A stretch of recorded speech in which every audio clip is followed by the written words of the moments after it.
ఆయన పేరు ప్రేమ్ కుమార్. పెరాలిసిస్ వస్తే ఆయన ఒక సిస్టర్స్ ప్రేయర్ చేస్తే, చర్చ్ వాళ్ళు ప్రేయర్ చేస్తే నార్మల్ అయ్యాడు. ఆయన వచ్చి సాక్ష్యం చెప్పుకున్నాడండి. నా గురించి తెలుసు కదా, నేను కఠినుడిని, ఎవరిని అలో చేయను. అయితే ఆయన రిక్వెస్ట్ చేశాడు, బాబు ఒక్కసారి వాళ్ళని పిలవండి, వాళ్ళు ప్రార్థన చేస్తారు తగ్గుతుందంటే. ఇప్పుడు నాకేమైనా ఆప్షన్స్ ఉన్నాయండి? ఐ గాట్ ఎవ్రీ ఆప్షన్ నా డన్. అంటే నాకు ఇంకా ఏది లేదు నా చేతిలో. లేనప్పుడు ఇంకేం చేస్తాను? అమ్మ కావాలా, నాకు నా ప్రిన్సిపల్స్ కావాలా? అమ్మనే కావాలి కదండి. అందుకే ప్రిన్సిపల్స్ అని పక్కన పెట్టి అసిస్టెంట్స్ రమ్మంటే వాళ్ళు రోజు వచ్చి ప్రార్థన చేసేవాళ్ళండి. ఫస్ట్ డే చూస్తే ఎలా ఉందంటే వాటర్ కూడా వెళ్ళింది కాదు ఫస్ట్ డే. అయితే 30 days కంటిన్యూగా ప్రార్థన చేస్తే 30th day ఏం చేశారండి? పెరుగన్నం తినారండి. హల్లెలూయా. అసలు వాటర్ కూడా వెళ్ళింది ఏముంది? పెరుగన్నం తినగలిగారు. నాకైతే అర్థం కాదు, ఏం నేను పూజలు చేశాను, పునస్కారాలు చేశాను, అన్ని బొట్లు పెట్టాను, ఏం కాలేదు, ఇది ఏమవుతుంది అంటే సమ్ డౌట్ అయితే ఉంది, ఏదో ఉంది ఇక్కడ అని కొంచెం నమ్మకం కలిగిందా. ఇంకా ఉంటుంది కానీ హార్ట్ అనేది ఒప్పుకోదు త్వరగా, కఠినమైన మనసు. సో తర్వాత ఎనీవే 2 months అయింది. 2 months కంటిన్యూగా పేరు చేశారు. పెరుగనమే కాదండి, నార్మల్గా అన్నీ తినడం మొదలు పెట్టారు అన్నట్టు.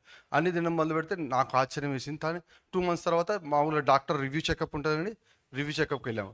అయితే రివ్యూ చెకప్కి వెళ్తే ప్రతిసారి డాక్టర్ ఎలా చూసామంటే ఇలా ఎండోస్కోపీ అంటారు దాన్ని. అంటే మొత్తం ఫుడ్ పైప్లో వేసి లిక్విడ్ వేసి చూస్తే మొత్తం పైప్ క్లియర్ కనిపిస్తుంది. ప్రతిసారి ఇంత గడ్డ కనిపించదండి. కానీ ఆ రోజు డాక్టర్ ఇలా చూశాడు. మా అమ్మ ఏమో మంచం మీద లేదు, ఆయన ఉద్దేశ ప్రకారం మంచం మీద చావు బతుకుల్లో ఉండాలి. ఆమె హ్యాపీగా నవ్వుతుంది, ఇలా చూస్తుంది అన్నట్టు. చూస్తూ ఇది చూస్తే ఇక్కడ ఏమీ లేదు, అక్కడ ఎండోస్కోపీలో ఏమీ లేకపోతే ఆమె ఏమంటాడు డాక్టర్ అండి? తగ్గిపోయింది అనొచ్చు మామూలుగా. కానీ ఈ డాక్టర్ ఏమన్నాడు తెలుసా అండి? మిరాకిల్ జరిగిందమ్మా, మీకు క్యాన్సర్ లేదమ్మా అన్నాడు. హల్లెలూయా. అది అన్నాడు. సో అలాగే నాకు కూడా అనిపించింది, ఏంటి నిజంగా ఏదో అవుతుంది అనుకున్నాను. ఏదో అవుతుందని కొంచెం మెత్తబడింది మనసు. తర్వాత కొంచెం నమ్మామండి. నమ్మిన తర్వాత ఓకే, ఇంకా అమ్మ కొంచెం నార్మాలిటీకి వచ్చేసింది. మేము ఇంట్లో ఉన్న విగ్రహాలన్నీ పడేసి చర్చికి వెళ్ళడం మొదలుపెట్టాం. చర్చికి వెళ్ళడం మొదలుతే అలాగ 6 months అయ్యేటప్పటికి I convicted, okay he is the Lord అని. Then we took the baptism రోజు వచ్చింది అన్నట్టు. బ్యాప్టిజం రోజు బ్యాప్టిజం రోజు ఎలా ఉంటుందండి? మొత్తం వాగ్దానాలు ఇలా తెలిసి ఉంటాయి, మనం తెలియకుండా చూస్తామా? తెలియకుండా కదా. సో అలానే ఇలా మూసున్నాయంట. ఆ వాగ్దానం నుంచి అమ్మ ఒక వాగ్దానం చేశారు, నేను ఒక వాగ్దానం చేశానండి.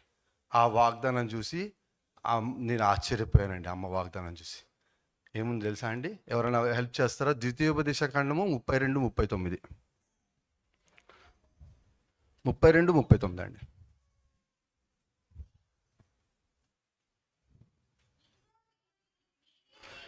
ఇదిగో నేనే దేవుడును, నేను తప్ప వేరొక దేవుడు లేడు, నేనే. థ్యాంక్ యూ అమ్మ. గాయపరచువాడును స్వస్థపరచువాడును నేనే అని వచ్చిందండి వాగ్దానంలో. అర్థమైందా అండి? అంటే ఎలా దేవుడు మాట్లాడుతున్నాడండి? డైరెక్ట్గా ఈ స్పోక్ టు మీ. గాయపరిచింది ఎవరండి? ఆయన. స్వస్థపరిచింది ఎవరండి? ఆయన. మరి అన్ని వాగ్దానాల్లో మా అమ్మకి వేరే వాగ్దానాలు వచ్చి నాకు వచ్చింది, నిన్ను మనుషులు పట్టి జాగ్రత్తగా చేస్తున్నాను. అది ఎందుకు రాలేదండి? Are you getting? So God is living God అని అప్పుడు నాకు అర్థమైంది అన్నట్టు.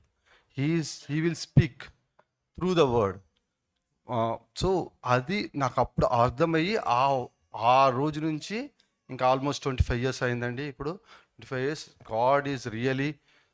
లాస్ట్ 5 years నిజంగా